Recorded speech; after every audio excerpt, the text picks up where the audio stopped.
I had spent 4 days in the ridge canyons of my homeworld breaking the will of an armored predator the size of a transport vehicle. I came back with a bruised jaw and a story I told with reverence. The way my people talk about moments when something vast and dangerous finally acknowledges that you are the greater force.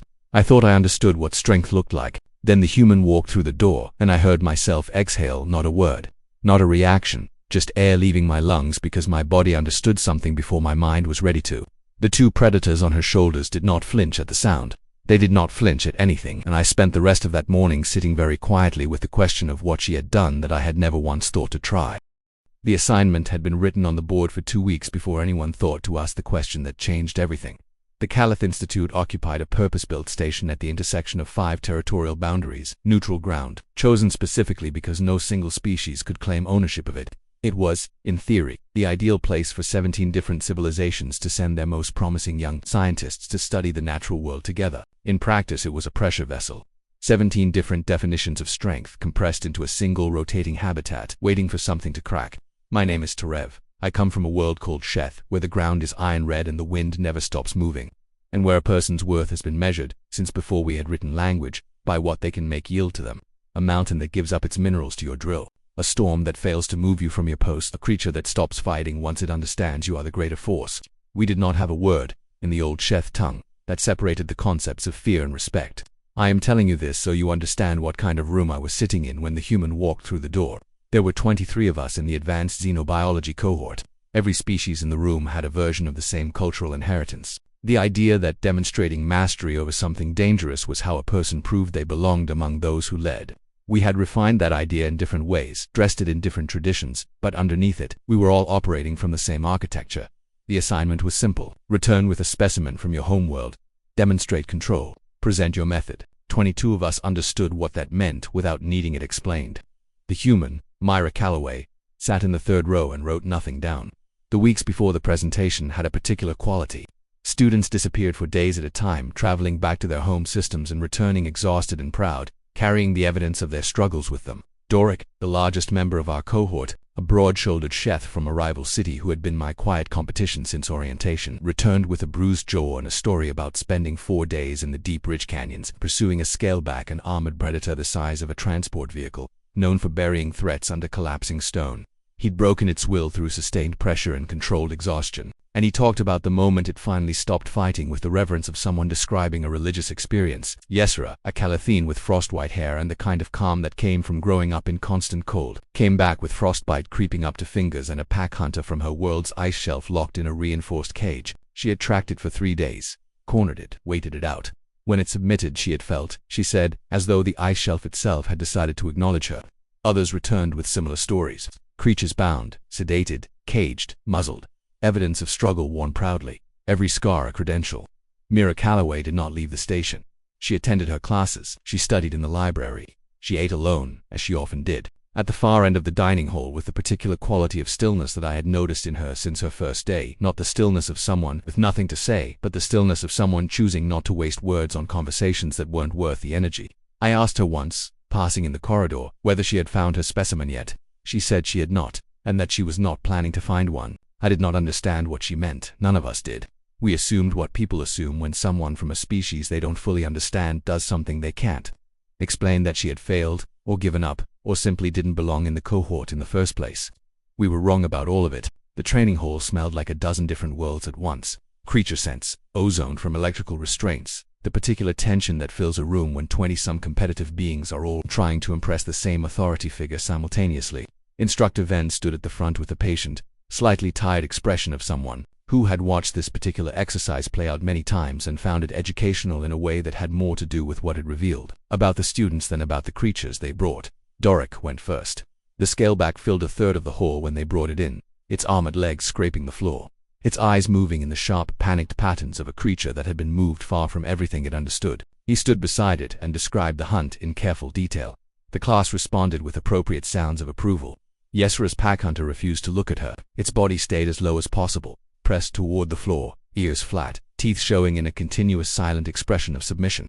She described the breaking of its will with the same reverence Darok had used the moment when a wild thing stopped fighting and accepted the reality of the situation. I presented my own specimen, a deep cave arthropod from Sheth's underrock regions, encased in a containment field that dampened its electrochemical defense mechanisms. I spoke about the 3 separate attempts it had taken, the equipment failures, the patience required to eventually neutralize a creature that had evolved specifically to render standard capture methods ineffective. The class listened with the respect accorded to difficulty overcome. By the time the last of the standard presentations finished, Myra's seat was still empty. Doric made a comment about it, something dismissive though, even as he said it. I noticed a faint uncertainty in his voice, as though the confidence in his words didn't quite reach the expression behind them. Instructor Venn said nothing, just watched the door, and then it opened. The hall went silent the way a hall goes silent when something fundamentally unexpected occurs, not all at once, but in a wave, starting with the students nearest the door and moving backward through the room as each person turned to look and understanding hit them in sequence. There were no chains, no cage, no containment field, no restraint equipment, no sedative apparatus, no assistants helping her manage a struggling creature. There was only Mira, walking calmly through the door with her bag on one shoulder and her braid slightly loose from whatever mourning she'd had, and draped across her shoulders, curled peacefully against the sides of her neck. 2 cubs that every student in that room recognized from their first-year taxonomy materials as a species no sane handler approached, without serious preparation and a very clear exit strategy. Veteran predator cubs, native to a contested wilderness region near the Calithian border. Their adult form was studied in seminars on apex predator behavior precisely because they were considered among the most reliably dangerous medium-sized predators in the surveyed systems. Not because they were the largest, but because they combined intelligence, social complexity, and physical capability in a combination that made them exceptionally difficult to contain even with sophisticated equipment. As cubs, they were considered far too unpredictable for casual contact. Both of them were asleep. One had its nose tucked against her collarbone. The other was sprawled across her left shoulder with the complete physical comfort of a creature that had made a considered decision about where it wanted to be and saw no reason to revisit that decision. I heard Doric exhale, not a word. Just air leaving his lungs. Yestra's hand had moved toward the controls for her pack hunter's restraint field, before she seemed to catch herself and force it back to her side. Instructor Venn stood at the front of the hall and looked at Myra Calloway with an expression I had not seen on their face in any of the months I had been in their classroom. Myra glanced around at the staring faces and offered the particular small, slightly apologetic smile of someone who had expected a reaction and was still, somehow, not quite prepared for the specific texture of it. "I'm sorry I'm late," she said. "They were sleeping. I didn't want to rush them." The argument started almost immediately.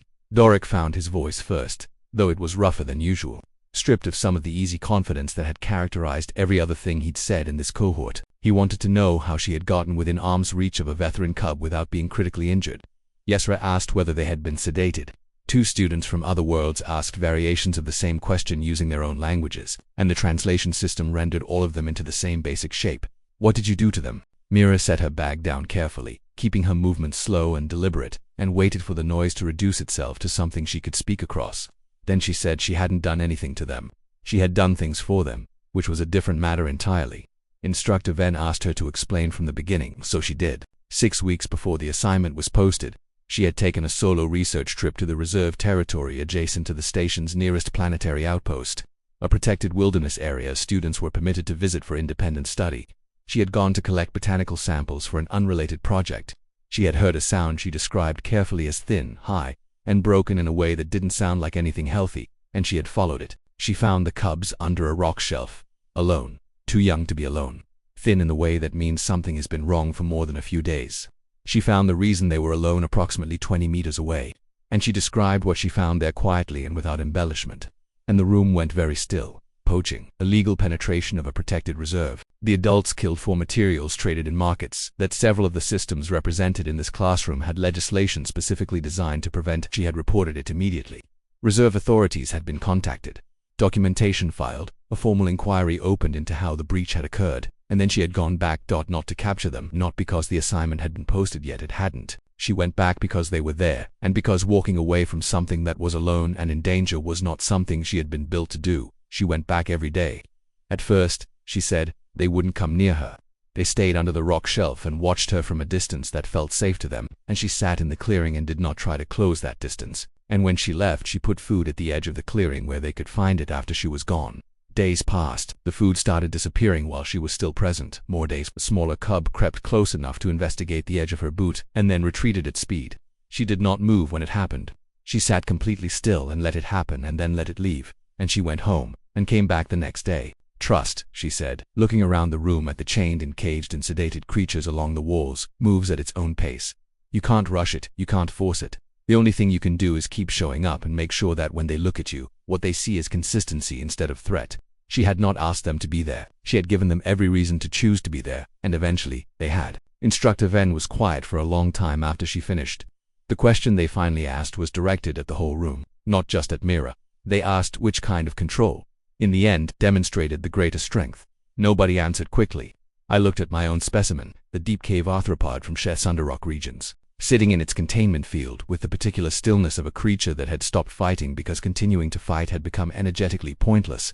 I had spent 3 attempts and 2 equipment failures capturing it. I had told that story with pride less than an hour ago. I tried, for the first time, to imagine what it would mean for a creature like that to sit beside me willingly. Not because it was neutralized, not because it had exhausted its options, but because something about being near me had, over time, become something it associated with safety rather than threat. The image wouldn't form, not because it was impossible, but because I had never once tried to build toward it. The architecture of my world didn't leave room for that kind of outcome. You captured, you controlled. The creature's inner experience of the arrangement was not considered relevant data. Myra's smaller cub stirred. It lifted its head, looked around the room at 23 alien faces staring at it, yawned with the complete physical commitment of an animal that has no concept of an audience, and settled back against her neck. The other one opened one eye, considered the situation, closed it again. Dorok asked, eventually, whether they would ever be comfortable enough for someone else to approach them.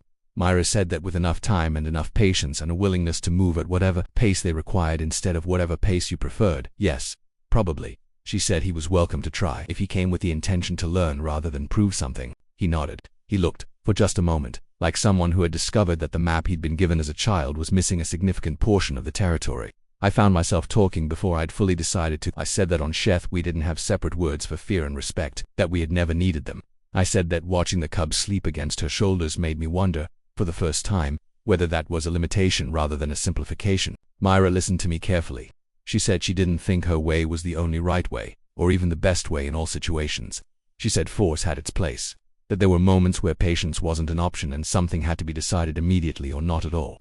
She said her only point was that patience deserved to be recognized as strength, not dismissed as its absence, and that most of the people in this room had chosen force not because it was the only option but because it was the familiar one. Instructor Ven, after everything had been said that was going to be said that morning, spoke one last time. They said that in 40 years of teaching this assignment, no student had ever demonstrated its underlying principle more completely than Myra had that morning. They said the assignment would be discussed differently in future cohorts because of what this class had witnessed today. They did not say which method was superior. They didn't need to. 3 weeks after the presentation, I received a message through the Institute's secure research channel. It was from a xenobiologist at a research facility 6 systems away, forwarded through to intermediary contacts before reaching me. The name attached to it was not one I recognized. The message was short. It said, "I understand you were present for the Callaway presentation. I'm reaching out to people who attended because what happened that morning is not as simple as it appears. The reserve incident she described, the poaching is documented, but the reserve access logs show something the official report doesn't mention. She had visited that forest 17 times before the cubs were orphaned." I read the message twice, then I went to Mira. She was in the library, the way she often was in the evenings, with the smaller cub asleep across her lap and a research document open on the screen in front of her. I asked her about the access logs. She was quiet for a moment, the kind of quiet that precedes honesty rather than deflection. She said yes. She had visited the reserve regularly before she found the cubs. She had been tracking the family unit for 3 months as part of an independent research project on veteran social behavior. She had documentation on the mother, the family structure, the hunting patterns. I asked why she hadn't mentioned this when she presented. She said it seemed like it would have changed what people heard, that if she had said I already knew these animals, the room would have understood the story differently as a researcher's advantage rather than a choice anyone could theoretically make, and she wanted the room to understand the choice. I thought about this for a long time. Then I asked a question that had been forming since I read the message. I said, "You knew them before they were orphaned. Did you know something was going to happen to the family?" She looked at me steadily. She said no, she had not known. She had filed 3 separate reports to reserve authorities about unusual activity in the protected zone in the months before the poaching occurred. All 3 had been logged and deprioritized after the incident. All 3 reports had been quietly included in the official inquiry documentation, as evidence that proper warning had been given, which meant the facility had protected itself from accountability while 2 adult veteran predators were killed and 2 cubs were left alone under a rock shelf. She said she had not mentioned this part because the inquiry was ongoing and she had been asked not to discuss specifics. She said she had not mentioned the prior visits because she wanted the room to see a human carrying to sleeping predators and understand that the how of it was patience. I thought about all the things that morning's presentation had been at once a lesson in patience, yes, a demonstration of a different kind of strength, but also the surface of something deeper, something that had begun long before the assignment was posted and had not yet finished finding its shape. And I thought about the question Instructor Ven had asked, which none of us had answered quickly enough. Which kind of control demonstrates the greater strength? I had thought the answer was the sleeping cubs. I was beginning to understand that the answer might be the woman who had spent months watching a family she cared about, while the people responsible for protecting them declined to act, and who had arrived in a classroom one morning carrying everything that remained of that family, and had said nothing about any of it because the lesson she wanted to teach was worth more than the credit she could have claimed. And for the first time, I understood that what I had witnessed in that training hall was not the whole story. It was only the part she had chosen to show us. If this story moved you, if it made you think about the difference between force and patience, and about all the things people carry quietly so others can learn something simpler, subscribe. There are more human stories from the stars, and every one of them is more than it first appears.